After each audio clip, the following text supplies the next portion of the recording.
जय Hind friends, welcome back to my YouTube channel. तो friends, उम्मीद करता हूँ कि आप लोग स्वस्थ होंगे और मस्त होंगे।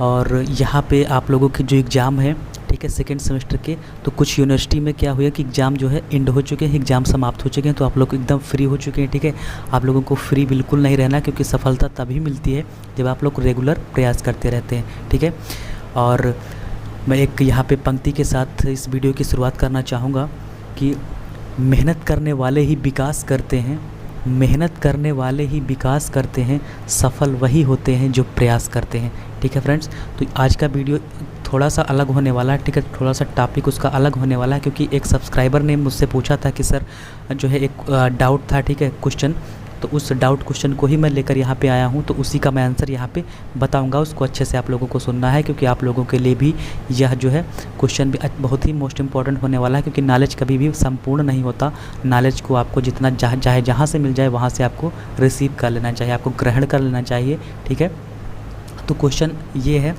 कि कंप्यूटर का सामान्य परिचय बताना है, ठीक है, और उसके इतिहास का वर्णन करना है, ठीक है, तथा कंप्यूटर की पीढ़ियों के बारे में बताना है। तो आज मैं क्या बताऊंगा, कंप्यूटर का परिचय दूंगा, ठीक है, कंप्यूटर क्या होता है और इसका इतिहास क्या है, और उसकी जो पीढ़ियाँ होती हैं कंप्यूटर की, मोस्ट इंपॉर्टेंट क्वेश्चन है जिसका भी पेपर होने वाला है, ठीक है, हिंदी का, वो आप लोग उसको पढ़िएगा। और जिनका पेपर नहीं भी होने वाला है तो आप लोग जो है अच्छे से जानकारी आपको इस वीडियो में मिलने वाली है। ठीक है, तो मैं यहाँ पे बात करूँ कि कंप्यूटर का सामान्य परिचय, कंप्यूटर होता क्या है, ठीक है, कंप्यूटर क्या चीज़ होती है। तो मैं यहाँ पे अगर बात करूँ तो सबसे पहले मैं बताऊँगा आपको कि कंप्यूटर शब्द अंग्रेजी भाषा की कंप्यूट्स क्रिया से बना है। ठीक है, किससे बना है, अंग्रेजी की। अब यहाँ पे मैं आपको बताता हूँ कि अंग्रेजी के जो है कंप्यूट शब्द से बना है, COMPUTE, कंप्यूट से। और कंप्यूट का अर्थ होता है गणना करना। ठीक है, यानी कि प्रारंभिक में जब कंप्यूटर का निर्माण हुआ था तो इसका केवल और केवल यूज किसके लिए हुआ था, गणना करने के लिए। यानी कि किसी भी डाटा को आपको, जैसे जितने भी गणितीय संक्रियाएँ होती हैं, जोड़ना, गुणा करना, घटाना, गणना करना, इसी के लिए कंप्यूटर का निर्माण केवल किया गया था। ठीक है, और कंप्यूटर का आविष्कार कब हुआ था, लगभग 300 वर्ष पहले। मोस्ट इंपॉर्टेंट पॉइंट है, नोट करके लिखिएगा। ठीक है, कापी कलम लेके बैठिएगा कि कंप्यूटर का आविष्कार कब हुआ था, आज से लगभग 300 वर्ष पहले। कहाँ पे हुआ था, चीन में हुआ था। ठीक है, और सबसे पहला कंप्यूटर क्या था, अबेकस नाम था। सबसे प्रथम कंप्यूटर का नाम क्या था फ्रेंड्स, अबेकस। ठीक है, जो आजकल आप लोग सरकारी स्कूल में जो स्लेट होती है, ठीक है, स्लेट में जो इस प्रकार की स्लेट आती है, आप लोग यहाँ पे देखे होंगे, इस प्रकार की स्लेट आप लोग देखे होंगे, उसमें यहाँ पे जो है लाइन लगी रहती है, ठीक है, इस प्रकार की, और उसमें छल्ले ऐसे इस प्रकार के गोल गोल बने रहते हैं। इनका इसे ही अबेकस कहा जाता था। ठीक है, इसी में 5 या 10 लगे होते हैं। ठीक है, इसी से गणना की जाती है। ठीक है, तो ये आप लोग देखे होंगे। तो मैं यहाँ पे बात करता हूँ कि कंप्यूटर का जो शाब्दिक अर्थ था, गणना करने वाला। ठीक है, दूसरे शब्दों में कह सकते हैं कंप्यूटर एक ऐसी मशीन होती है जो गणनाएं करती है या गणना करने में हमारी सहायता करती है। ठीक है, हालांकि मैं इसमें जो भी बताऊंगा आपको अच्छे से ध्यान से पढ़ना है, क्योंकि इस वीडियो को आपको देखने के बाद कोई भी वीडियो आपको देखने की, कंप्यूटर के बारे में देखने की आवश्यकता नहीं पड़ने वाली है, ये मैं आपको यहाँ पर प्रॉमिस करता हूँ। ठीक है, तो अच्छे से आपको ध्यान लगा के पढ़ना है। तो कंप्यूटर क्या होता है कि हालांकि आजकल कंप्यूटरों का जो रूप प्रचलित है और उनका जो उपयोग किया जा रहा है, ठीक है, उसमें गणना करना अर्थात जोड़ना, घटाना, गुणा करना या भाग करना, जो भी कुछ गणना करने की बात आ रही है, वो केवल 1% ही काम है जो भी आज का वर्क है। ठीक है, आज देखिए, आप लोग जानते हैं कि आज कंप्यूटर से कितनी सारे प्रोग्राम बन रहे हैं। ठीक है, तो बहुत सारा कुछ यूज आजकल कंप्यूटर के द्वारा हो रहा है। तो आजकल का जो यूज है वो पहले के यूज का 1% है। ठीक है, क्योंकि पहले केवल गणना करने के लिए ही यूज किया जाता था कंप्यूटर का, और आजकल तो इससे बहुत सारे काम हो रहे हैं। ठीक है, तो लेकिन प्रारंभ में कंप्यूटर की कल्पना और विकास एक ऐसे यंत्र के रूप में किया गया था जो तेज़ गति से गणना कर सके। ठीक है, तेज़ गति से गणना कर सके। बाद में इसकी विलक्षण क्षमताओं को, यानी कि बाद में देखा गया कि इसकी क्षमता बहुत ये कार्य कर सकता है और भी कुछ कार्य कर सकता है, तो इसीलिए इसकी विशेषताओं को देखकर इसका उपयोग किया हुआ बहुत कार्यों में किया जाने लगा। ठीक है, अन्य विभिन्न क्षेत्रों में इसका कार्य किया जाने लगा। आजकल देखते हो कि हर क्षेत्र में कंप्यूटर का वर्क, ठीक है, कंप्यूटर ही यूज किया जाता है। ठीक है, परंतु इसका नाम कंप्यूटर ही प्रचलित एवं रूढ़ हो गया था। कि इसका नाम कंप्यूटर ही क्यों पड़ा, क्योंकि हिंदी में कंप्यूटर के लिए कभी कभी संगणक शब्द का व्यवहार किया जाता है। अब हिंदी में कंप्यूटर को क्या कहते हैं फ्रेंड्स, मोस्ट इंपॉर्टेंट क्वेश्चन है आपको, हिंदी में कंप्यूटर को हम संगणक कहते हैं। ठीक है, अब यहाँ पे भी संगणक आया, संगणक का मतलब है गणना करने वाला।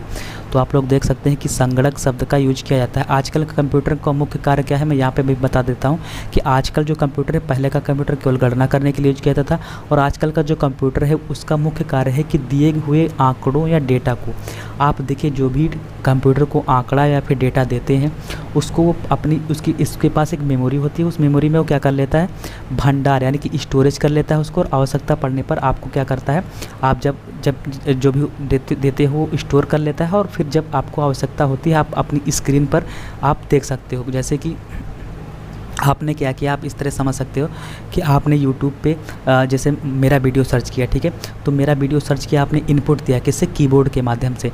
तो कंप्यूटर का आजकल का कार्य क्या है, सबसे पहले मान लीजिए ये आपका क्या हुआ, कंप्यूटर हुआ, तो सबसे पहले आई से मान लीजिए आप इनपुट दिया, ठीक है। इनपुट कौन कौन से इनपुट उपकरण होते हैं, जैसे कीबोर्ड हो गया, माउस हो गया, इनके ज़रिए आपने इनपुट दिया, और फिर आपका कंप्यूटर क्या किया, कंप्यूटर ने आपके प्रोसेसिंग की, ठीक है। प्रोसेसिंग, आप लोग यहाँ पे प्रोसेसिंग मतलब CPU के द्वारा प्रोसेस हुआ, उस डेटा जो दिया आपने उसने उसको देखा, उसको प्रोसेस किया, और फिर आउटपुट आपको मिल गया, ठीक है। जो भी आपने देखना चाहा, मतलब कि आपने मेरा जैसे कि चैनल सर्च किया, ठीक है, तो आपने इनपुट दिया, मेरे चैनल का नाम डाला, फिर उसमें प्रोसेस हुआ डेटा को, और फिर आपके स्क्रीन के सामने जो आप मॉनिटर जिस स्क्रीन पे देख रहे हो, ठीक है, आउटपुट आपको आपके डिस्प्ले पर आपको दिखाई पड़ने लगा। तो कंप्यूटर का प्रमुख कार्य क्या हुआ, इनपुट, डेटा को इनपुट करना, इनपुट के बाद डेटा प्रोसेस हुआ, और प्रोसेस करने के बाद आपको आउटपुट वहाँ पे मिल गया, ठीक है। तो इतना काम आजकल का कंप्यूटर जो है करता है, ठीक है। तो आपको इतना ही लिख देना है केवल कि जो है क्या करता है आजकल का कंप्यूटर, यहाँ पे जो है दिए हुए डेटा को निर्देशित या फिर प्रदर्शित करने योग्य बनाने अथवा उसमें सूचनाएं जो है निकालने के लिए उस डाटा पर कई प्रकार की गणनाएं हम जो है देते हैं, ठीक है। अगर इस प्रकार ना समझ में आए तो आप यहाँ पे लिख सकते हो कि इन क्रियाओं को सम्मिलित रूप से प्रोसेसिंग कहा जाता है। अतः किसी कंप्यूटर का प्रमुख कार्य क्या होता है, दिए हुए डाटा को, जो आपने डेटा दिया इनपुट के माध्यम से, उस डेटा को प्रोसेस करके और उसमें आउटपुट को हमारे सामने उसने दे दिया। आउटपुट मतलब आपने जो है कीबोर्ड से इनपुट दिया, फिर उस डेटा को CPU के द्वारा प्रोसेस हुआ, और फिर डेटा क्या हुआ, हमको स्क्रीन पर दिखाई देने लगा, यानी कि मॉनिटर पर आउटपुट हुआ। तो 3 प्रक्रिया होती है, एक इनपुट होती है, फिर इनपुट के बाद प्रोसेसिंग होती है, प्रोसेसिंग के बाद आपकी आउटपुट मिल जाता है, ठीक है। उम्मीद करता हूँ इतना समझ में आ गया होगा आपको। आगे देखते हैं क्या होता है कि कंप्यूटर केवल एक जड़ मशीन मात्र है। मतलब कंप्यूटर जो होता है केवल एक जड़ मशीन है। जड़ का मतलब है कि अपने हाथ कुछ नहीं कर सकती, अब उसके अंदर सोचने समझने की क्षमता नहीं होती, ठीक है। वह अपने आप कुछ भी नहीं कर सकती जब तक उसके अंदर आप जो निर्देश नहीं दिए जाएंगे। निर्देश का मतलब है जो भी आप प्रोग्राम देते हैं वही वो दिखाता है हमको, ठीक है। अपने आप नहीं कि आप चाहो कि हाँ जो है ये अपने आप गणना करने लगे, या फिर अपने आप ये इसमें MS ऑफिस खुल जाए, अपने आप ये पेंटिंग करने लगे, तो ऐसा इसके अंदर क्षमता नहीं होती है, ठीक है। तो कंप्यूटर का कार्य केवल उन निर्देशों का ठीक ठाक पालन करना होता है। यह बात अवश्य है कि इनका पालन वह दक्षता और तेज़ी से करता है। जो भी आप निर्देश देते हैं उसका पालन वह एक इफ़िशियंसी से और सबसे रैपिडली फास्ट तरीके से करता है। यदि उसे दिए गए निर्देश सही हैं, ठीक है, आपने जो निर्देश दिया है वो सही है तो कार्य भी सही होगा, और निर्देश गलत है तो कार्य जाहिर सी बात है गलत होगा, ठीक है। दिए गए निर्देशों के समूह को क्या कहा जाता है, प्रोग्राम कहा जाता है। मैं यहाँ पर बात करता हूँ कि जो आप निर्देश देते हैं, जो भी कंप्यूटर को आप निर्देश देते हैं उन्हीं को हम क्या कहते हैं, जो निर्देश दिए जाते हैं उसी को हम फ्रेंड्स क्या कहते हैं, प्रोग्राम कहते हैं, ठीक है। तो इतना चीज़ आपको याद रखना है, केवल आपको सुनते चलना है, ठीक है। मैं क्या कह रहा हूँ आप अच्छे से आपका ये जो चैप्टर है, आपका ये जो चैप्टर नहीं, आपका जो ये टॉपिक है क्लियर हो जाएगा अच्छे से, ठीक है। अब बात करते हैं कंप्यूटर का इतिहास के बारे में, कंप्यूटर की क्या हिस्ट्री रही है, कैसे कंप्यूटर का जो है विकास हुआ, ठीक है। तो कंप्यूटर का आविष्कार आज से लगभग 300 वर्ष पहले कहाँ हुआ था, मैंने सबसे स्टार्टिंग में बताया था चीन में हुआ था, ठीक है। चीन में हुआ था, और सबसे पहले कंप्यूटर का नाम अबेकस था। आज भी अबेकस का प्रयोग चीन के प्राइमरी स्कूलों में होता है, ठीक है। जैसा मैंने बताया अबेकस की तरह के ही यंत्र को हमारे देश में भी प्राइमरी स्कूलों में गिनती गिनने के लिए इस्तेमाल करते हैं, जो मैंने अभी शुरुआत में बताया था वही चीज़ लिखा हुआ है। वैसे तो कंप्यूटर का विकास अबेकस तथा नोपियर वोनस के आविष्कार के साथ तथा बाद में जो है वल्जे पास्कल द्वारा बनाई गई मशीनों ने कंप्यूटर के विकास को उन्नत किया है। कहने का मतलब है कंप्यूटर का सबसे पहले अबेकस बना, ठीक है। अबेकस के बाद क्या बना, नोपियर वोनस, ठीक है। इन दोनों के आविष्कार हुए हैं, फिर उसके बाद जो है आपकी कंप्यूटर की पीढ़ी स्टार्ट होती है। और किंतु वर्तमान कंप्यूटर का विकास जो है 20वीं शताब्दी से स्टार्ट हुआ। किस सदी से, 20वीं सदी से वर्तमान कंप्यूटर का आविष्कार जो है स्टार्ट हुआ है। अतः वर्तमान कंप्यूटर के विकास को 5 पीढ़ियों में बांटा जाता है। कितने फ्रेंड्स पीढ़ियों में? 5 पीढ़ियों में बांटा जाता है। सबसे इसकी जो प्रथम पीढ़ी है, तो प्रथम पीढ़ी के कंप्यूटर को आपको यहाँ पे ध्यान से देखना है। अब आपको सुनते चलना है मैं क्या बोल रहा हूँ, ठीक है। तो प्रथम पीढ़ी के कंप्यूटर में क्या होता था कि इस पीढ़ी के कंप्यूटर में वैक्यूम ट्यूब्स का प्रयोग किया जाता था। किसका प्रयोग किया जाता था फ्रेंड्स? वैक्यूम ट्यूब, ठीक है। इस पीढ़ी के कंप्यूटर में वैक्यूम ट्यूब का प्रयोग किया जाता था। और इस पीढ़ी के कंप्यूटर, अब यहाँ पे आपको इसका सन भी याद कर लेना है, ठीक है। यानी कि इस पीढ़ी जो प्रथम पीढ़ी के कंप्यूटर में क्या यूज किया जाता था? वैक्यूम ट्यूब या यूज किया जाता था। इस पीढ़ी का समय जो है 1946, यानी कि अपना जब देश आज़ाद हुआ है, ठीक है, 1947, उसके 1 साल पहले से लेकर के 1955 तक, कब 1955 तक इसका जो है कार्यकाल चला है पहली पीढ़ी का, ठीक है। उस समय वैक्यूम ट्यूब ही एकमात्र इलेक्ट्रॉनिक पुर्जा था जो उपलब्ध होता था, ठीक है। उस पीढ़ी के कंप्यूटर आकार में बहुत बड़े होते थे, क्योंकि सबसे पहले कंप्यूटर जो है आकार में बहुत बड़े हुआ करते थे और इतनी गर्मी पैदा करते थे कि एयर कंडीशनिंग की आवश्यकता पड़ती थी, ठीक है। ये गति में बहुत ही धीमे होते थे, क्योंकि प्रथम शुरुआत में कंप्यूटर की जो शुरुआत हुआ तो इतना अधिक विकास नहीं होने के कारण क्या हुआ कि ये बहुत धीमी गति से चलते थे, ठीक है। इस पीढ़ी के कुछ कंप्यूटर के नाम आपको याद कर लेना है। प्रथम पीढ़ी के कौन कौन से मैं यहाँ पे आपको बता दे रहा हूँ। अगर आपको याद हो जाए तो अच्छी बात है, नहीं आपको केवल 1 बार 2 बार मेरे साथ बोलना है। ENIAC, ठीक है। ये कलर शायद नहीं दिख रहा होगा, मैं दूसरा कलर यहाँ पे ले लेता हूँ। ENIAC हो गया, ठीक है, ENIAC हो गया। और EDSAC, ENIAC हो गया आपका, EDSAC हो गया। और आपका EDVAC, मेरे साथ बोलिए। ENIAC, EDSAC, EDVAC, ENIAC, EDSAC, EDVAC, ENIAC, EDSAC, EDVAC, ENIAC, EDSAC, EDVAC, ठीक है। याद हो गया होगा आपको। अब चलते हैं सेकेंड पीढ़ी के। अब अगर इतना ही लिख देंगे ना आप, तो आपको जो है एग्जामिनर इतने अच्छे नंबर दे सकता है, ठीक है, क्योंकि जो है आप बहुतों से अलग लिख रहे होंगे, ठीक है। बहुत लोग ऐसे कापियाँ नहीं लिखा करते, ठीक है। तो यहाँ पर जो है मैं दूसरा आपका जो पीढ़ी है, सेकेंड नंबर द्वितीय पीढ़ी के कंप्यूटर, उसके बारे में यहाँ पे आपको देखना है। द्वितीय पीढ़ी, ठीक है। क्योंकि हाथ से मैं लिख रहा हूँ तो जो है आपको शायद कुछ ना समझ में आए, लेकिन मैं यहाँ पे बोल रहा हूँ साथ ही साथ द्वितीय पीढ़ी। तो द्वितीय पीढ़ी के कंप्यूटर में आपको देखना है कि कंप्यूटर युग की दूसरी की सबसे पहले पहली पीढ़ी में क्या यूज हुआ था? वैक्यूम ट्यूब का, ठीक है। और सबसे पहले जो था क्या है, यही पुर्जा उपलब्ध था इलेक्ट्रॉनिक, तो इसी का यूज किया जाता था। कंप्यूटर युग की दूसरी पीढ़ी का समय वैज्ञानिकों ने क्या किया था? 1962 से 1969 ईस्वी तक माना है। इसका समय कब माना है फ्रेंड्स? यहाँ पे आप लोग देख लीजिएगा। इसका समय भी मैं यहाँ पे लिख दे रहा हूँ कि 1962 से 1969। इसको याद करने में आसानी है, 10 साल, ठीक है। और पहले वाला क्या था? 1946 से 1955 तक। इस पीढ़ी की सबसे बड़ी विशेषता थी कि इसमें वैक्यूम ट्यूब हटा दिया गया। सबसे पहले वैक्यूम ट्यूब आया, वैक्यूम ट्यूब की जगह पर क्या हुआ? ट्रांजिस्टर का उपयोग हुआ। यहाँ पे किसका उपयोग किया जाने लगा फ्रेंड्स? ट्रांजिस्टर का उपयोग किया जाने लगा, ठीक है। ये हाथ से मैं लिख रहा हूँ इसलिए राइटिंग सही से नहीं बन रही, लेकिन आप लोग, मैं बोल भी रहा हूँ साथ साथ, ठीक है। तो ट्रांजिस्टर का किसकी जगह पर यूज किया जाने लगा? वैक्यूम ट्यूब की जगह पर। यह एक छोटा सा उपकरण था जो रजिस्टर पर विद्युतीय संकेतों के द्वारा अपना कार्य करता था। कौन? ट्रांजिस्टर, ठीक है। अब अगला पीढ़ी देखते हैं। यहाँ पे 5 पीढ़ियाँ होती थी कंप्यूटर की। अब तृतीय पीढ़ी के बारे में देखते हैं यहाँ पे, ठीक है। जो तीसरी पीढ़ी है, तृतीय, इसके बारे में क्या जो है बात हुई। तो तृतीय पीढ़ी में आईसी सर्किट का विकास तब तक हो चुका था, ठीक है। इंटीग्रेटेड सर्किट जो था उसका विकास ने इस पीढ़ी के कंप्यूटर में क्रांतिकारी परिवर्तन ला दिया था। ट्रांजिस्टरों का आकार बेहद छोटा हो गया। जो ट्रांजिस्टर थे जो द्वितीय पीढ़ी में यूज हुए थे, उनका आकार बहुत ही छोटा हो गया और इन्हें सिलिकॉन चिप पर लगाया जाने लगा, ठीक है। जो सिलिकॉन चिप होती है, जो आप लोग देखे होंगे मेमोरी, ठीक है, वो सिलिकॉन चिप की बनी होती है। जो आप लोग एटीएम देखे होंगे, एटीएम पे ऐसे चिप बनी होती है, तो ये सब सिलिकॉन चिप होती है, ठीक है। इनका यूज किया जाने लगा। इन्हें सेमी कंडक्टर की संज्ञा दी गई। इसमें कंप्यूटर की कार्य क्षमता और गति जो है आश्चर्यजनक रूप से बढ़ गई थी। अब देखिए, जैसे जैसे पीढ़ी बढ़ती जाएगी, ठीक है, पहली में कुछ जो है कम धीरे चले होंगे, ठीक है, धीरे चले होंगे कंप्यूटर, दूसरे में उससे तेज चले होंगे, तीसरी में जो है विकास और होता गया तो कंप्यूटर की स्पीड तेज होती गई, ठीक है। तो इस पीढ़ी के कंप्यूटरों में क्या हुआ था कि प्रयोगकर्ता और कंप्यूटर के बीच संवाद कार्य का माध्यम क्या था? पंच कार्ड और प्रिंट आउट नहीं थे। इसका स्थान कीबोर्ड और मॉनिटर ने ले लिया था।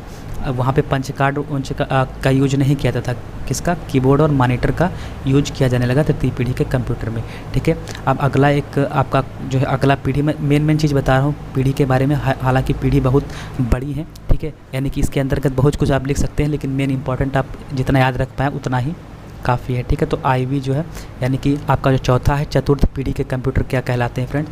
तो चतुर्थ पीढ़ी के जो कंप्यूटर थे, इस पीढ़ी के कंप्यूटरों का समय आप लोग यहाँ पे देख लीजिएगा। जो आपका इस पीढ़ी का जो चतुर्थ पीढ़ी का जो समय है वो 1975 से ले करके 1980 तक माना जाता है, ठीक है। 1975 से 1980 तक माना जाता है। और इसमें केवल एक सिलिकॉन चिप, देखिए पहले सिलिकॉन चिप का यूज किया जाना था। सिलिकॉन चिप पर एक सिलिकॉन चिप होती थी और उसी सिलिकॉन चिप पर कंप्यूटर के सभी इंटीग्रेटेड को लगाया जाता था। सभी IC को एक सिलिकॉन चिप पर लगा दिया जाता था, जिसे माइक्रो प्रोसेसर कहा गया। क्या कहा गया?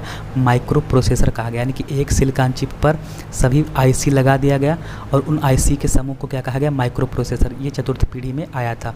वास्तव में very large scale integrator circuits यानी कि VLSI बोले तो वेरी लार्ज स्केल इंटीग्रेटर, इसका फुल फॉर्म हो जाएगा सर्किट्स, जिनमें एक माइक्रोचिप पर हज़ारों लाखों ट्रांजिस्टरों का प्रयोग किया जाता है। यानी कि आप यहाँ पे समझ सकते हैं कि एक माइक्रोचिप थी, उस माइक्रोचिप पर क्या हुआ?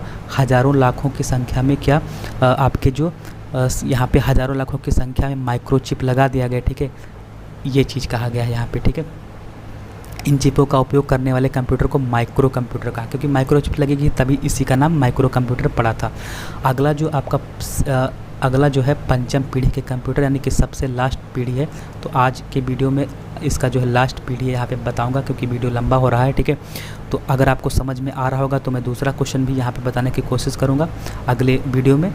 और यहाँ पे मैं आप लोगों से एक इम्पॉर्टेंट सूचना बताना जा रहा हूँ कि अगर आप लोगों को कोई भी प्रॉब्लम आ रही हो, ठीक है, चैनल से रिलेटेड या फिर पढ़ाई से रिलेटेड, तो आप लोग क्या कर सकते हैं, संडे को आप जो है संडे को क्या होगी आपके साथ, मैं प्लान बना रहा हूँ कि आपके साथ हमें हर संडे को लाइव जो है मैं लाइव आया करूँगा और लाइव सेशन आपके साथ 1 घंटे का या फिर आधे घंटे का हुआ करेगा, जिसमें आप अपनी समस्या को बताएंगे, जिससे कि अगला वीडियो जो होगा उसमें आपकी समस्या का सुधार आपको मिलेगा, ठीक है। तो यहाँ पे संडे को आपको इसका लाइव सेशन देखने को मिलेगा। अगला फिर आप यहाँ पे देख सकते हो कि पंचम पीढ़ी में क्या हुआ कि 70 के दशक में, यानी कि जो 70 का दशक था उसमें महंगे तथा शक्तिशाली कंप्यूटर थे, क्योंकि पहले महंगे ही कंप्यूटर आपको आएंगे, क्योंकि पहले जो है इतना विकास नहीं था, इतना नॉलेज नहीं था कि कंप्यूटर जो है अच्छे उसमें चिप वगैरह लाए, ठीक है। चिप तो बाद में आई थी, इसीलिए चिप जब आएगी तो देखिए जितनी भी इलेक्ट्रॉनिक चीज़ है आप लोग देखेंगे कि पहले के क्या हुआ था कि पहले के समय में TV जो होती थी बहुत बड़ी होती थी, ठीक है, बहुत बड़े आकार की होती थी और कम चलती थी। और उसके बाद LCD या LED का यूज हुआ, और जो कि बहुत छोटी आती है और बहुत अच्छा वर्क करती है, ठीक है। तो समय के साथ साथ जो साइज है, ठीक है, वो छोटा होता जाएगा और उसका वर्क क्या होता है, बढ़ता चला जाता है, ठीक है। तो इसी प्रकार से कंप्यूटर भी पहले बहुत बड़े आते थे, महंगे आते थे और काम भी कम करते थे, और अब क्या हुआ, अब छोटे आते हैं और सस्ते भी हो गए हैं और बहुत फास्टली से काम करते हैं। तो पाँचवीं पीढ़ी जो है आपकी, पाँचवीं पीढ़ी क्या कहती है कि 70 के दशक में महंगे कंप्यूटर आते थे, किंतु 90 के दशक में साधारण माइक्रो प्रोसेसर बाज़ार में आ चुके थे। अब जो कि माइक्रो प्रोसेसर का ज़माना था तो अब बाज़ार में आ चुका था। बाज़ार लैपटॉप से लेकर पाल्म टॉप डिजिटल डायरियों से भर गए थे। 1993 में इंटेल द्वारा निर्मित 1993 में क्या हुआ, इंटेल एक कंपनी है, इंटेल के द्वारा निर्मित आपका पेंटियम प्रोसेसर ने बाज़ार में लोकप्रियता हासिल करना शुरू कर दिया था। किस कंपनी के द्वारा? इंटेल कंपनी के द्वारा। इस पीढ़ी में बने कंप्यूटर कार्यकुशल तथा सस्ते होते थे। इस पीढ़ी के कंप्यूटरों की एक अन्य विशेषता इनकी भंडारण क्षमता थी। इनकी भंडारण क्षमता का मतलब मेमोरी जो थी वो बहुत ही हाई थी, ठीक है।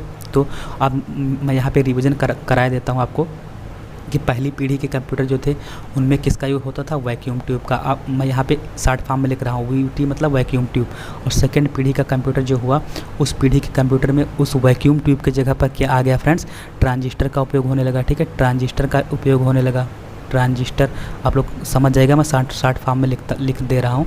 और फिर थर्ड पीढ़ी के जो कंप्यूटर थे उसमें क्या हुआ, ट्रांजिस्टर की जगह पर IC सर्किट का यूज किया जाने लगा, ठीक है। और IC सर्किट के जगह पर उसके बाद सिलिकॉन चिप पर उसे सिलिकॉन चिप लगाया जाने लगा, ठीक है। उसमें सिलिकॉन की चिप जो होती थी मेमोरी जैसी। फिर चतुर्थ पीढ़ी के जो कंप्यूटर थे उसमें बहुत सारे जो क्या हुआ, एक चिप पर बहुत सारे IC को लगा दिया गया। IC सर्किट को लगाने के बाद क्या हुआ, उसको माइक्रो प्रोसेसर कहा गया, ठीक है। फिर अगला जो पाँचवीं पीढ़ी आपकी जो थी, सबसे लास्ट पीढ़ी, उसमें क्या हुआ कि उनमें सब इसके स्थान पर क्या हुआ कि यहाँ पे जो सबसे आपकी लास्ट पीढ़ी है उसमें उसके जो कंप्यूटर थे महंगे होने लगे, ठीक है। सबसे पहले 70 के दशक में, बाद में कंप्यूटर जो थे सस्ते हुए, ठीक है। और इनमें क्या हुआ कि इनकी सबसे क्षमता थी क्या है, भंडारण स्टोरेज पावर जो थी सबसे हाई थी, ठीक है। तो इतना कुछ जो है ये आपका रिवीजन हो गया, साथ साथ जितना मैंने पढ़ाया, ठीक है। और सबसे पुराना कंप्यूटर का जो नाम क्या था, सबसे पहला कंप्यूटर बना था आज से 300 साल पहले, वो चीन में बना था, वो था अबेकस, ठीक है। उम्मीद करता हूँ कि आज का वीडियो आपको पसंद आया होगा, ठीक है।